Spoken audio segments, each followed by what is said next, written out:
Hey everyone, welcome back to Runechant, the Minecraft data pack that I'm working on, right? It's a new update, 0.7.5, fatigue, food, and a splash of wax, and I said that backwards, oh well. Well, let's hop in and see what the new food features in Food's on the brain. I was going to say, what the new features in Fame. Anyway. Alright, so, along with the new stuff comes new advancements, so if I can memorize where everything is, we have the waxes in botany and brewing. So there's now a new mode of delivery, as titled by the advancement. So instead of just having weapon coatings, which are a unique thing that you can have in your inventory, if I could go ahead and swap over to survival, close enough, right? So usually weapon coating or wax potions would go in this slot in the inventory, and they would passively allow you to have a chance on hit to apply X status effect in melee combat, right? Well, now there's a range variance by way of these new splash potions, which we will go over how they craft, and they're all the exact same effects, right? So for instance, if you made one with a violet and green wax ball, which produces the Bane status effect, then poison that poisons the afflicted, right? So it's just a poison debuff, right? Some of them are a bit more complex, but then we also have the big one, which is going to be food in research and relics, right? So we have a tool befitting adventurer and then a whole bunch of new craftable food to go over. Now this is to complement the new fatigue system, which complements the older but still somewhat new player stat system. So fatigue builds up over time and will reduce your player stats, and you can either rest in a bed when night comes around, and don't worry, you don't have to sleep through the night, right? Because unfortunately the the advancements don't check that, they just check if you've gone into a bed. So if you are fatigued, you can just sleep in a bed, same like saying you spawn, or just saying you spawn, there's nothing else, right? And that will reduce your fatigue, or you can use the new crafting system to make better foods to then eat them, and some will give a actual buff to your player stats, and some will clear your fatigue. So when we start there with how to actually get to crafting. So nice and simple. To start off, all we need is a stick, a copper ingot, and a piece of obsidian, and this will allow us to create a new weapon and crafting tool. So on a fletching table, if we just drop all three, there we go, we get ourselves an obsidian knife. And now this obsidian knife has decent stats, right? It's pretty quick. Does a little bit of damage, so it's an okay weapon, but more importantly, it says good for stabbing or cooking. So all of the new crafting recipes found in this advancement tab use this as the catalyst item in drop crafting, and they also use any slab, right? So the thought in mind for this one was, what do players usually decorate their kitchen with? And rather than try and make a new weird block or a collection of blocks, I thought slabs are perfect, right? Because you can make a countertop if you want for you to cook on, right? So throwing this on there, it does the usual drop crafting placement where you get stuck to one zone. You can pick it up after a short while, but you can use this to now craft the new food items. And the food items, there are quite a lot, right? More so in terms of combinations than this entails, but there are some unique ones and special foods. But we'll start with the simple ones, which are hearty soups, bread making, and wrapped in kelp. So, prepared on any slab with an obsidian knife, extra ingredients may be added to certain foods. You may add a portion of cooked meat, either beef, chicken, cod, mutton, pork, rabbit, or salmon, to beetroot soup to create a hearty meal that will increase a player stat depending on the extra meat. So, depending on which of those 7 meats you use, will correspond to which of the 7 player stats that it does improve. So, for instance, right, we have agility, conceal, intellect, resolve, skill, strength, vigor, and that's all 7. I was going to include one more, right? So if we go ahead and we grab out our beetroot soup, right? And then we grab out, say, a steak. We can throw the knife, the soup, and the steak on here, and that goes ahead and crafts us our new beetroot soup, which is beetroot soup with beef, which says gain a major stat bonus in resolve. So if we go ahead and eat this, then take another look through our spyglass, our resolve is all of a sudden at 40%, right? It was at 0, so this is a pretty huge buff to fill up your play stats, right? Because if your goal is, to get to 100%, well, this is a very quick way to do just that. But they will wear off over time. Is that clearing? Yes, they will wear off over time. And similar to the fatigue system, if you do rest in a bed, it will also clear them, right? So if we get in the bed, our resolve is now back to 0%. Again, you don't actually have to rest through the night. So each of these foods, again, a way to bypass some of the skill training in a temporary setting, right? You can still train up yourself. It's just an easier way to reach those caps. Now, we have beetroot soups, which give 1 major stat bonus. But we go to the next step, which was bread making, right? We take out a piece of bread and we'll do beef again, but this time we can add a vegetable to it. So we'll do carrots, right? So we can go knife. I can actually hit the slab. Knife, bread, steak, and a carrot. That gets us. Cool. I may have messed up with the breads. They may be self-deleting. Let me try a different combination. Otherwise, I will have to fix that quickly. Yep, okay. What about wraps? Right? We'll try a wrap instead. So knife, wrap. No, okay. Alright. Technical issue. That's fine. I will fix it and I'll push the update nice and quick. But we do have rabbit stew as well, right? And we can add a vegetable to the rabbit stew. Yeah, that one works. Alright, so now we have a rabbit stew with a little chunk of carrot, which restores fatigue in conceal. So again, going off the fatigue system, if you were to eat this, it would then reduce any negative stat bonus.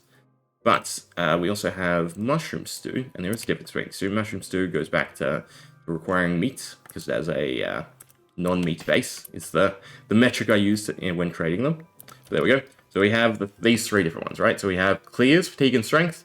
And then we have restores, fatigue, and conceal. So restores is a bit different to clears. Clear will completely reduce any debuff. So whether it's 1,000 or 100 points of fatigue, it will clear it entirely. This, however, restores a set amount, but you can actually go to a positive amount with the rabbit stew. So there is rationale to mixing and matching and using both. So now we are in a positive position with conceal, right? No longer 0, we're at 13%.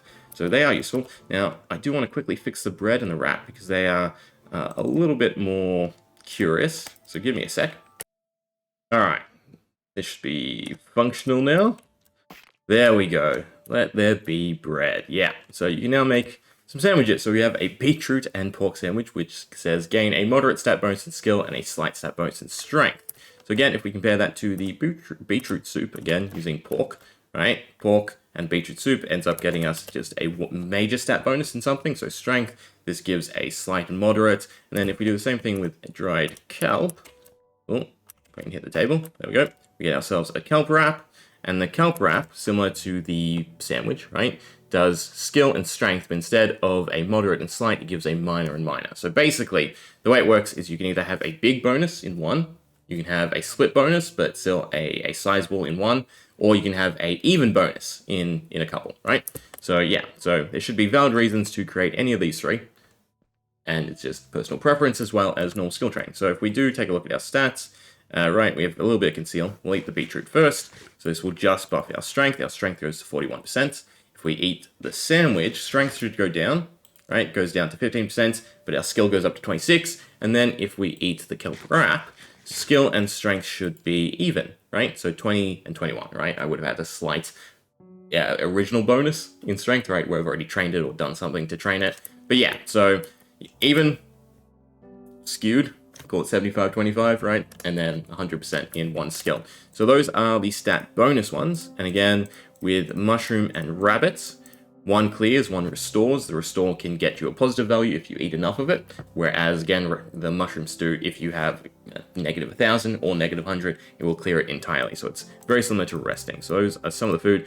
And there are multitudes of combinations, right? You have the 7 meats, but then you also have the 7 vegetables that you can utilize for the different things. So, for instance, look at the restorative stews. We have beetroot, sweet berries, carrot, glowberries, melon slice, potato, and pumpkin. Again, one each equating to a plant stat. Now, we do have some other food as well. We have a chocolate milk bucket. So, still the obsidian knife, even though it doesn't quite make sense. I guess you stir it with the knife, right? We can take a milk bucket, and then also some sugar and some cocoa beans, and we can go ahead and make ourselves some delicious chocolate milk, which, just as milk clears all status effects, this will clear all fatigue, right? Well, actually, all fatigue and positive effects, which I don't think I noted, but yeah, so this will reverse every stat change.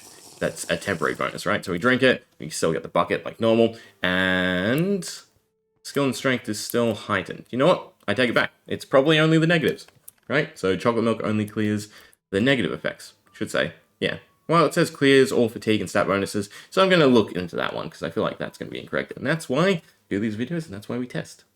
Actually, this is an understandable one. This is an interaction that I completely did not think about. So the way I'm handling the food system is when you eat this, you gain a stack of fire resistance at a weird amplifier amount, right? And then I detect that and I give the player a different buff depending on that. The problem is, obviously, because this is a milk bucket, it clears itself. So if you were wondering, you try and make milk give status effects, it will clear itself, and it does not work in this sense. So I need to change this to a jigsaw, which means you won't get the bucket, unfortunately. Oh well. Well, with the next snapshot, I can make it turn into a bucket again. So I'll probably try and remember to do that. I probably won't, but yeah, the chocolate milk will be fixed. It will not be a milk bucket. It will be a jigsaw, and you will lose a metal bucket. Oh well. The other food should hopefully, fingers crossed, work fine. So we have a sweet treat and a sweeter treat, which they're in the wrong order, or the wrong names, right? That's fine. I can fix that up too. And we also have lucky catches, and then we also have, call it monster soup, right? So the monster soup allows you to decrease the area difficulty, which is another thing of the pack, right? Not very old, but older than everything else that we've talked about. And basically each time you eat this, it will decrease the difficulty level, or try to, right? It should, in most instances, always drop it down one level, because I've made it affect it by a -4, and generally the tiers are 3 to 4 apart, but that's all pack jargon that you probably don't really care about. But we do have the cakes, so we'll do these two. So we have pumpkin pie along with honey and netherwort, and then we have cake along with sweets and Klloo berries. So we can do that one nice and easy, if I can figure out where they are.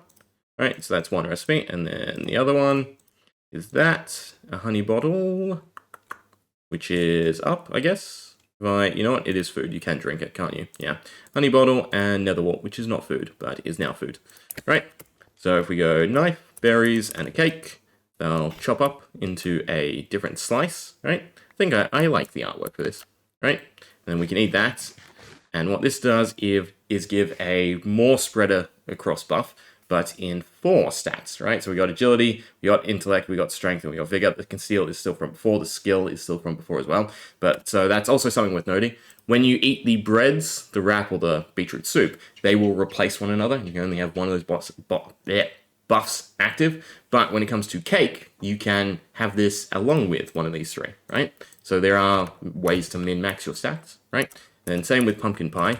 We go ahead and make that. We get a slice of honey wort pumpkin pie, right? Which gives resolve, skill, strength, and vigor. So between the two of these, you can gain a minor bonus in every stat, and then you can gain either a major bonus, a split bonus, or an even bonus in 2 more, right? And then I guess technically with the rabbit stew, you can also gain a 4th bonus. So there are lots of ways to artificially and temporarily increase your stats. But yeah, that should be worth noting. Again, once we rest, they should all just disappear, hopefully. Another thing also worth noting is I did change the way that the vigor check works, and vigor, your health pool, will only update when you take damage now, right? So if you have a bunch of levels in it, or you gain a bunch of levels in it, don't worry if your HP doesn't go up straight away, you have to take damage for it to update, and that way just when it drops off or increases, you're not taking a tick of damage, because that's how health modifiers work in this. If you lose health for any reason, even if it's not damage related, you still take the instance of damage, which is very annoying. So hopefully that's a overall good change. But that is the gist of food. I will leave these 2 up for everyone else to figure out, right? Again, your recipes are listed, what you need to make and what they do. It's all stated. But we'll move on to waxes. So the wax system is a system I'm very fond of, right? I've made how many? 7. I've made 28 different status effects that you can apply, right? And now you can throw them at mobs. So to start off, we need to reinforce a copper flask with gunpowder and a copper ingot. Now to do this, we need a few multi-box structures. So we might as well grab them, right? I can give myself, I should have loot somewhere here. Perfect.